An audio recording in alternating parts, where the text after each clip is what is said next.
Hello friends, तो आज हम लोग शुरू करने जा रहे हैं 9th ICSE का ट्रिग्नोमेट्रिकल रेशियो चैप्टर। ठीक है, तुम सुनना।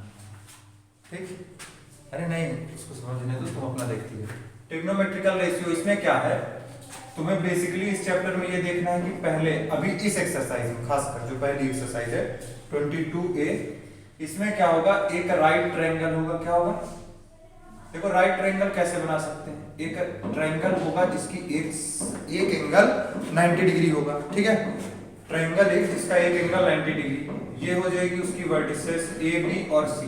वर्टिसेस क्या होते हैं, वो पॉइंट जहां पे ये मीट कर रही हैं, दोनों साइड, दो साइड जहां पे मीट कर रही होंगी। ठीक है, तो एक वर्टिसेस तुम्हारा ये होगा ए, एक वर्टिस बी, एक वर्टिसेस सी, एंगल 90 डिग्री। ठीक है, अगर एक एंगल 90 डिग्री हुआ तो ये ट्रायंगल कैसा होगा, राइट एंगल ट्रायंगल। क्या होगा, राइट एंगल ट्रायंगल। ठीक है, अगर ये राइट एंगल ट्रायंगल है तो अब बात करेंगे इसमें ट्रिग्नोमेट्रिकल रेशियो। तो कैसे रेशियो की बात आती है, मान के चलो मैं एक एंगल ले लिया ये ए। ठीक है, क्या ले लिया, ये वाला एंगल। इस एंगल के साथ वाली जो साइड होती है उसको हम लोग कहते हैं adjacent side of angle A. क्या, adjacent side of angle A. ठीक, इस एंगल ए के जो सामने वाली साइड होती है इसको हम लोग कहते हैं opposite side of angle A. क्या, opposite side of angle A. ठीक है, सुनो, अगर मैं इस एंगल ए को बेस लेके बात कर रहा हूं, ठीक है, तो क्या हुआ, इस एंगल के सामने वाली साइड जिसे मैंने कहा अपोजिट साइड ऑफ एंगल ए, यही क्या कहलाती है, परपेंडिकुलर। ठीक है, ठीक है, ये क्या कहलाएगी, परपेंडिकुलर। और ये जो साथ वाली साइड है ये क्या कहलाएगी, बेस। देखो तुम्हारे में क्या है कि थोड़ा सा आईसीएससी बोर्ड में कोर्स थोड़ा सा ज्यादा है, बाकी और कुछ नहीं। ये वाला बेसिक 10th में भी वही है जो सीबीएसई बोर्ड में है, इतना बेसिक है, बाकी कुछ चीजें ज्यादा है, इसलिए अलग से बताना। ठीक, यानी बात समझ में आया। अगर ए को रिफरेंस करके बात करेंगे तो इसके सामने वाली side opposite side of angle ए जिसको हम परपेंडिकुलर कह रहे हैं, साथ वाली side adjacent side of angle ए जिसको मैंने क्या कहा, बी यानी बेस। ठीक है, बी क्या है, ये परपेंडिकुलर, परपेंडिकुलर, और बी ये क्या है, बेस। समझो, अब समझो मैं क्या, अगर एंगल ए के रिस्पेक्ट में बात किया अभी, तो क्या मैं एंगल सी के रिस्पेक्ट में बात नहीं कर सकता हूं, एंगल सी के रिस्पेक्ट में बात कर सकता हूं। ये हो गया ए, ये हो गया बी, ये हो गया सी। अगर एंगल सी के रिस्पेक्ट में बात करूंगा तो देखो एंगल सी के सामने वाली जो ये साइड है ये हो गई adjacent side of angle C. क्या हो गई, adjacent side of angle C. ठीक है, और इसके सामने वाली साइड क्या बनी, opposite side of angle C. क्या बनी, opposite side of angle C. ठीक है, adjacent side of angle C, opposite side of angle C. अब देखो एंगल सी के लिए अब अपोजिट साइड हो गई ए बी, और जो अपोजिट साइड है उसी को मैं क्या कह रहा हूं, परपेंडिकुलर। ठीक है, अब समझो एडजेसेंट साइड जो बन रही है उसी को मैं क्या कह दे रहा हूं, बेस।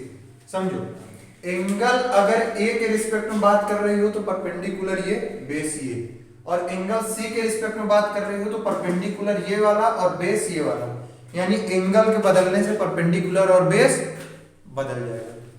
ठीक है, समझो, ये 90 डिग्री है, 90 डिग्री के सामने वाली साइड हमेशा क्या रहेगी, हाइपोटेन्यूज। क्या, हाइपोटेन्यूज। तो यहां भी 90 डिग्री के सामने वाली साइड क्या रहेगी, हाइपोटेन्यूज। ठीक है, तो अगर मैं तुमसे बात कहूं कि अगर कभी भी बात करता है जिस भी एंगल को बेस लेके कहे, एंगल के साथ वाली साइड बेस, सामने वाली साइड परपेंडिकुलर, और 90 डिग्री के सामने वाली साइड क्या होगी, हाइपोटेन्यूज। ठीक है, अब देखो तुम्हारे में क्या दिया हुआ है, नोटेशन ऑफ एंगल्स। ठीक, देखो क्या है, notation of angles, notation of angles.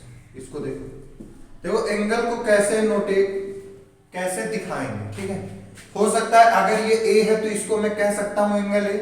क्या कह सकता हूं, एंगल ए कह सकता हूं। हो सकता है मैं इसी कह दूं अल्फा, तो क्या हो जाएगा, अल्फा भी कह सकते हैं। हो सकता है मैं इस अल्फा ना कह दूं, बीटा कह दूं, ये अल्फा हो गया बीटा, हो सकता है मैं उसको गामा कह दूं, यानी मैं कुछ भी कह सकता हूं, कोई भी नोटेशन दे सकता हूं, कोई भी नोटेशन इसमें कह सकता हूं। ये जो एंगल है इसको मैं अल्फा बीटा गामा ए कुछ भी मैं कह सकता हूं, ठीक है, बात समझ में आ रही। अब इसके बाद नोटेशन देख लिया कि एंगल को कैसे दिखाने हैं, अब हमें देखना है ट्रिग्नोमेट्रिकल रेशियो, ठीक है। देखो ट्रिग्नोमेट्रिकल रेशियो, ट्रिग्नोमेट्रिकल रेशियो, देखो ट्रिग्नोमेट्रिकल रेशियो क्या है, इनको देखते हुए 6 रेशियो बताए, लेकिन बेस क्या है 3 रेशियो, मतलब बेस 3 रेशियो है, उन 3 रेशियो से बाकी अगले 3 रेशियो है, ठीक। सबसे पहला क्या है साइन, क्या है साइन, ठीक है। दूसरा क्या है कोसाइन, क्या कोसाइन। तीसरा क्या होता है टेंजेंट। ये 3 क्या है बेसिकली ट्रिग्नोमेट्रिकल रेशियो है, यही 3 नहीं 3 ये हैं, उसके बाद जो बचे 3 हैं वो इनके थ्रू है। जैसे कॉसेक क्या है साइन का उल्टा, कॉट क्या है टेन का उल्टा, सेक क्या है कॉस का उल्टा, ये सारी चीजें समझ में। अब देखो साइन को हम लोग साइन ही कहते हैं एब्रीवेटेड फॉर्म में, ऐसा ही लिख देते। कोसाइन को हम लोग क्या एब्रीवेटेड फॉर्म में कॉस कह देते हैं। टेंजेंट को एब्रीवेटेड फॉर्म में हम लोग टेन कह देते हैं, ठीक है। उसके बाद आता है कोटेंजेंट, क्या कोटेंजेंट, क्या है कोटेंजेंट। देखो बेसिक मैंने बात कही ये 3 है, साइन को हम लोग साइन कहें, कोसाइन को हम लोग एब्रीवेटेड फॉर्म में कॉस कहते हैं, टेंजेंट को एब्रीवेटेड फॉर्म में टेन कहते हैं। उसके बाद एक होता है तुम्हारा कोटेंजेंट। देखो अगर इसी में देखना तो इनके थ्रू ही ये इस बाकी 3 आए। ये कोटेंजेंट है, यही क्या होता है 1/टेंजेंट, क्या यानी टेंजेंट का रेसिप्रोकल क्या होता है कोटेंजेंट, ठीक है। और इस कोटेंजेंट को हम लोग क्या कहते हैं कॉट, एब्रीवेटेड फॉर्म में कॉट कहते हैं, मतलब शॉर्ट में कोटेंजेंट ना लिख के हम लोग हर बार क्या लिख देते हैं कॉट। उसी के बाद अगला आता है सेकंड। सेकंड क्या होता है कोसाइन का रेसिप्रोकल, ठीक है, कोसाइन का रेसिप्रोकल। और इसी सेकंड को एब्रीवेटेड फॉर्म में हम क्या लिख देते हैं सेक, ठीक है। अगला क्या है तुम्हारा कॉसेकेंड, क्या है कॉसेकेंड। कॉसेकेंड क्या होता है 1/साइन होता है, ठीक। कॉसेकेंड को ही एब्रीवेटेड फॉर्म में हम लोग क्या लिख देते हैं कॉसेक, ठीक है। अब समझो ये बात समझ में आई तुम्हारे पास, ये 3 और ये 3 मिला के 6 ट्रिग्नोमेट्रिकल रेशियो हैं, ठीक है। बात समझ में पहले देख लो, बाद में लिख लेना, इसको रोक दें तो लिख लेना क्या है। ये तुम्हारे 6 ट्रिग्नोमेट्रिकल रेशियो है, ये बात समझ में आ गई। देखो इसके साथ साथ मैंने तुम्हें रेसिप्रोकल वाली चीज ही बता दी। अब देखो क्या अगर मैं कॉट को 1/10 लिख सकता हूं, टेंजेंट कहूं या टेन कहूं, बात समझ गई, टेंजेंट को ही क्या लिखना है 10। तो इसको कॉट को अगर मैं 1/10 लिख सकता हूं तो क्या मैं 10 को 1/कॉट नहीं लिख सकता, लिख सकता हूं। उसी तरह सेक को अगर मैं 1/कॉस लिख सकता हूं तो उसी तरह मैं कॉस को 1/सेक भी लिख सकता हूं। तो ये सब में चलेगा, ठीक है। अब इनके फार्मूला देख लो। साइन क्या होता है, मान के चलो एक ट्रायंगल में इस ट्रायंगल को लेके बात करो या अलग ही बना देना। देखो क्या है एक ट्रायंगल है, एक ट्रायंगल है, उसमें ये है 90 डिग्री, ये हो गया ए, ये हो गया बी, ये हो गया सी, ठीक है। मान के चलो मैं इस वाले एंगल को लेके बात करता हूं और इसको मैं कह दे रहा हूं अल्फा, कोई दिक्कत, अल्फा कह दो या एंगल ए कह दो, कुछ भी कह दो, कोई दिक्कत नहीं। अगर ये ए है जिसको मैंने अल्फा कहा है तो मैं साइन अल्फा निकालूंगा। तो पहले बात देखो, अगर ये अल्फा है तो अल्फा के सामने वाली साइड क्या परपेंडिकुलर, परपेंडिकुलर को शॉर्ट में पी से दिखाते हैं। अल्फा के साथ वाली साइड बेस, 90 डिग्री के सामने वाली साइड क्या हाइपोटेन्यूज। ये बात समझ में, साइन अल्फा क्या होगा परपेंडिकुलर अपॉन हाइपोटेन्यूज, ठीक है, P/H, जैसे परपेंडिकुलर अपॉन हाइपोटेन्यूज, ठीक उसके बाद अगर मैं बात करूं कॉस अल्फा क्या होगा, कॉस अल्फा होता है बेस अपॉन हाइपोटेन्यूज, क्या बेस अपॉन हाइपोटेन्यूज, इसी को मैं क्या लिख सकता हूं बी अपॉन एच, ठीक है कोई दिक्कत। tan क्या होता है, यानी tan, अब एंगल के हिसाब से इसमें बात करनी होती है, तो ये अल्फा है तो tan अल्फा क्या होगा परपेंडिकुलर अपॉन बेस, देखो परपेंडिकुलर का p अपॉन बेस, बेस का, ठीक है ये बात समझ में। अब देखो अगर मैं तुमसे बात करूं कॉट अल्फा, कॉट अल्फा क्या होता है 1 अपॉन tan अल्फा, तो यानी जाहिर सी बात है बेस चला जाएगा ऊपर और परपेंडिकुलर नीचे, तो क्या हो जाएगा बेस अपॉन परपेंडिकुलर, ठीक इतनी बात हो गई। अब देखो अगर मैं बात करूं सेक अल्फा की, तो सेक अल्फा क्या होता है 1 upon cos alpha, sec alpha क्या होता है 1 upon cos alpha, cos alpha क्या दिया हुआ है पर बेस अपॉन हाइपोटेन्यूज, तो ऊपर नीचे हो जाएगा क्या बन जाएगा हाइपोटेन्यूज अपॉन बेस, कोई दिक्कत। उसके बाद क्या है हमारा कॉसेक अल्फा, कॉसेक अल्फा क्या होता है 1 अपॉन साइन अल्फा, और साइन क्या है परपेंडिकुलर अपॉन हाइपोटेन्यूज, तो ऊपर नीचे हो जाएगा क्या हो जाएगा हाइपोटेन्यूज अपॉन परपेंडिकुलर, ये बात समझ में। ये था सारा ट्रिग्नोमेट्रिकल रेशियो, ठीक है इतनी सारी बात समझ में। अब इसमें एक चीज और देख लो पाइथागोरस थ्योरम, ठीक है क्या पाइथागोरस थ्योरम, इसी ट्रायंगल में देखो क्यों फालतू में यार, ये ट्रायंगल है तो पाइथागोरस थ्योरम क्या कहती है,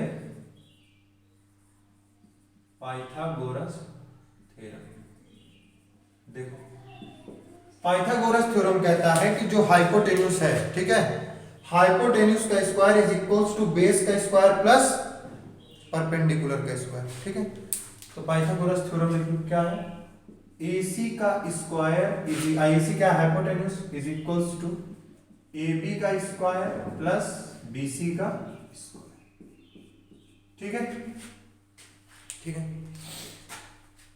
ये हो गया पाइथागोरस थ्योरम। ऐसे याद रखना है तो ऐसे याद रखो, मैं तो कह रहा हूं ऐसे ही याद रखो ज्यादा सही है, कभी भी किसी को इधर से उधर भेजना पड़ता है।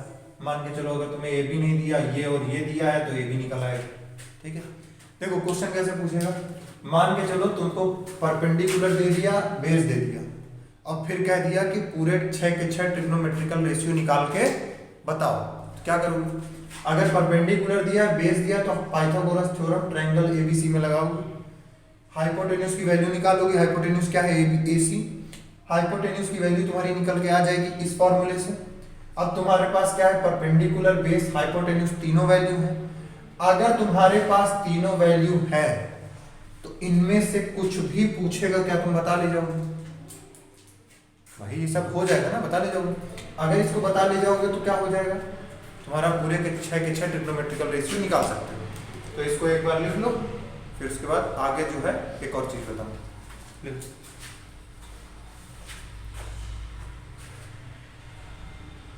तो पिछला पूरा लिख लिए। अब इसके बाद आगे चलते हैं इसी के इंट्रोडक्शन पार्ट में। इंट्रोडक्शन पार्ट में आगे देखो क्या है कि ये एक मान के चलो, पहले मैंने बताया कि हो सकता है 2 साइड दे दें और तीसरी साइड ना दें, और फिर तीसरी साइड तुम्हें निकालनी होगी और ट्रिग्नोमेट्रिकल रेशियो निकालने होंगे, यही बात थी। अब देखो क्या बात है कि अगर हो सकता है कि एक ABC ट्रायंगल है मान लो और ये 90 डिग्री है, मैं कह दे रहा हूँ ये एंगल A है, ठीक है हो सकता है तुमसे कह दे कि sine A is equals to 3 sine A is equals to कह दे 6/8, क्या कहते हैं 6/8, ठीक है 6/8 कहते हैं, 6/8 से अच्छा है कि इसको और सिंप्लीफाई कर लो, क्या कह दो 3/4, ठीक है। अब देखो क्या होता है, इधर देखो साइन ए क्या है ये 3/4, ये क्या है एक रेशियो दिया हुआ है, रेशियो कभी भी एग्जैक्ट वैल्यू नहीं होती, क्या रेशियो कभी भी एग्जैक्ट वैल्यू नहीं होती है, यानी अगर तुम इस साइन ए के साथ इसको मान रही होगी परपेंडिकुलर, इसको अगर तुम मान रहे होगे बेस, ठीक है परपेंडिकुलर, और इसको अगर मान रहे होगे तुम बेस और हाइपोटेन्यूज, क्या हाइपोटेन्यूज, ठीक है, परपेंडिकुलर P और हाइपोटेन्यूज H, ठीक। तो परपेंडिकुलर किसे, इस BC को माने, क्या इस BC को माने, BC is equals to 3K या 3X मानना पड़ेगा। क्यों, हो सकता है, मैं ये नहीं कह रहा हूं कि इसकी वैल्यू 3 नहीं हो सकती, इसकी वैल्यू 4 नहीं हो सकती, हो सकती है, बहुत आराम से हो सकती है, लेकिन एकदम एग्जैक्ट नहीं कह सकती कि इसकी वैल्यू 3 ही है। हो सकता है जैसे अभी मैंने लिखा था ना 6/8, 6/8 अगर वैल्यू होती तब उसको काट के लिखा गया होता 3/4, 2 से काट दिया होता 3/4 लिखा होता। तो क्या किस चीज का मल्टीपल है वो k करके लिख दिया कि k से मल्टीप्लाई कर देंगे तो इसकी एग्जैक्ट वैल्यू है, ठीक है। अब समझ में आया, रेशियो एग्जैक्ट वैल्यू नहीं होती। उसी तरह ये 4 क्या हाइपोटेन्यूज है, यानी AC is equals to 4K, ठीक है।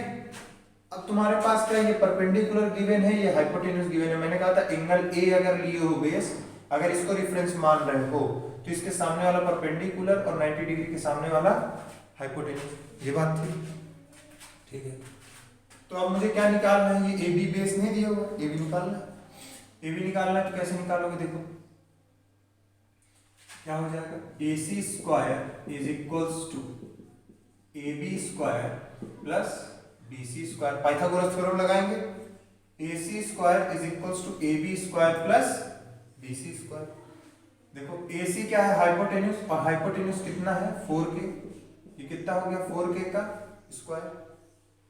उसी तरह ये क्या है AB की वैल्यू तुम्हें पता नहीं है, हो गया AB स्क्वायर। यहां तुम्हें लिखना होगा apply Pythagoras theorem in triangle ABC, ठीक है, मैंने लिखा नहीं, बस ऐसे ही समझा रहा हूं। BC कितना है 3K, यानी 3K का स्क्वायर। देखो 4 का स्क्वायर हो गया 16, K का स्क्वायर हो गया K स्क्वायर, ठीक। ये क्या हो गया AB स्क्वायर प्लस 3 का स्क्वायर हो गया 9, K का स्क्वायर हो गया K स्क्वायर, ठीक।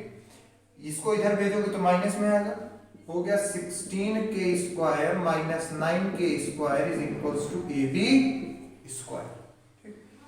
16 में 9 जाएगा, हो जाएगा 7K square is equals to AB का स्क्वायर। ये इधर से स्क्वायर इधर जाएगा तो अंडर रूट लगेगा, तो AB is equals to under root 7K square. अब देखो रूट 7 तो किसी का स्क्वायर रूट होता नहीं है, तो रूट 7 ये रह जाएगा, K का स्क्वायर है तो K आ जाएगा बाहर, तो AB की वैल्यू क्या निकल के आई, अंडर रूट 7K निकल आए। अब देखो तुम्हारे पास AB पता है, BC पता है, AC पता है, तीनों चीजें पता है। अब अगर ये तीनों पता है तो फॉर्मूले में वैल्यू रखो, जो पूछा है ट्रिग्नोमेट्रिकल रेशियो में वो निकाल के तुम बता सकती हो, निकाल दे रहे हो। अब अगर तुमसे कहता है कि cos A बताओ, क्या cos A क्या होता है, cos A क्या होता है फॉर्मूला, बेस अपॉन हाइपोटेन्यूज, ठीक है, क्या होगा बेस अपॉन हाइपोटेन्यूज। बेस क्या है, ये बेस बनेगा AB, और AB क्या है under root 7K upon AC क्या है हाइपोटेन्यूज, और AC क्या है 4K, क्या है 4K, K से K कटा, ये हुआ under root 7 upon 4, cos A मिले। cos A के बाद क्या लिखना है हमें, tan A, क्या लिखना है tan A। tan A क्या होता है परपेंडिकुलर अपॉन बेस, ठीक है। परपेंडिकुलर क्या है, ये है, बेस क्या है, ये इसकी वैल्यू क्या है 3K, ये हो गया 3K, और ये क्या है under root 7K, under root 7K, K से K कटा, ये क्या बचा 3 अपॉन अंडर रूट 7, ठीक है। इसके बाद अब क्या है अगला cot A। cot A क्या होता है, tan का इनवर्स, यानी tan का रेसिप्रोकल हो गया tan A। tan A की वैल्यू को उल्टा करके लिख दे, tan A की वैल्यू को उल्टा करके लिख दे, यानी रूट 7/3। ऐसे नहीं लिखना है तो उसका फॉर्मूला लिखो, क्या बेस अपॉन परपेंडिकुलर। अगर ऐसे नहीं लिखना है तो फॉर्मूला लिखो बेस अपॉन परपेंडिकुलर। बेस क्या है अंडर रूट 7K, परपेंडिकुलर क्या है 3K, K से K कटा, ये क्या बचा अंडर रूट 7/3, यही होगा। इसके बाद क्या है तुम्हारा sec A। sec A क्या होता है 1 अपॉन cos A, ठीक है। चाहो तो sec A लिख दो 1 अपॉन cos A, और cos A की वैल्यू निकाल लो 4/√7 कर दो, उल्टा करना है बस, 4 अपॉन √7। ऐसे नहीं लिखना है तो सेक क्या होता है, हाइपोटेन्यूज अपॉन बेस। हाइपोटेन्यूज क्या है 4k, बेस क्या है √7k, k से k कटा 4 अपॉन √7, वही चीज आ रही है क्या जैसे निकाल। उसके बाद क्या बचता है कॉसेक, तो कॉसेक यहाँ लिखा दे रहा हूं, कॉसेक ए की वैल्यू क्या होती है 1 अपॉन साइन ए, 1 अपॉन साइन ए होगी, साइन ए कितना है 3/4, उल्टा करके लिखो 4/3। ऐसे नहीं लिखना है तो फॉर्मूला लगाओ हाइपोटेन्यूज अपॉन परपेंडिकुलर, ठीक है। हाइपोटेन्यूज क्या होगा ये 4k, परपेंडिकुलर हुआ 3k, ये वाली वैल्यू 3k, तो k से k कटा 4/3, ठीक है। ये ऐसे तुमसे कहेगा पूरा निकाल के बताने के लिए, ठीक। अब देखो तुम्हारे आईसीएसई बोर्ड में ज्यादा इसका यूज नहीं रहता है, लेकिन सीबीएसई बोर्ड में तो इसका यूज रहता है, काफी मैंने बताया भी है, लेकिन फिर भी तुम्हें लिखना हो लिख लो कुछ। जैसे मान के चलो 15 का स्क्वायर और 8 का स्क्वायर होता किसका है 17 का स्क्वायर। सीबीएसई बोर्ड में इसका यूज होता है, ज्यादातर क्वेश्चन में ये वाली चीजें मिल जाती हैं, ठीक है। तुम्हारे में तो अंडर रूट में वैल्यू ही ज्यादातर चलती है, तो थोड़ा समस्या तुम्हारे में कैलकुलेशन की है, ठीक है। तो कैलकुलेशन कीजिए, 15 का स्क्वायर क्या होता है 225, 8 का क्या स्क्वायर होता है 64, 17 का स्क्वायर होता है 259, ठीक है, ठीक है। एक क्या है तुम्हारा, एक क्या है तुम्हारा जाने तो तुम्हारे में बताने का मतलब नहीं, फिर भी देखो एक क्या है 12 + 5 और 13। 12 का क्या है 144 होता है, 5 का स्क्वायर 25 होता है, 13 का स्क्वायर 169 होता है, ठीक है। ये बात समझ में 24 और इसमें 7 का करोगे तो आता है 25 का, 24 का होता है 576,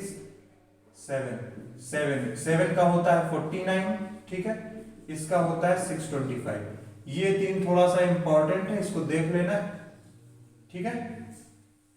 इनके स्क्वायर, ठीक, मतलब 15 और 8 कहीं दिया है तो हाइपोटेन्यूज सीधा सीधा क्या आएगी 17, या मान के चलो हाइपोटेन्यूज दिया है कोई भी दो साइड में, एक साइड 15 दी हुई तो तीसरी साइड क्या होगी 8। इसमें ज्यादा सोचना नहीं पड़ेगा, ठीक है। अगर ये तीनों तुम्हें पता है मेनली यूज होता है, ठीक है। बस समझ में, तो इतना पूरा नोट कर लो, हम लोग चलेंगे एक्सरसाइज में, ठीक है। ये नोट कर लो।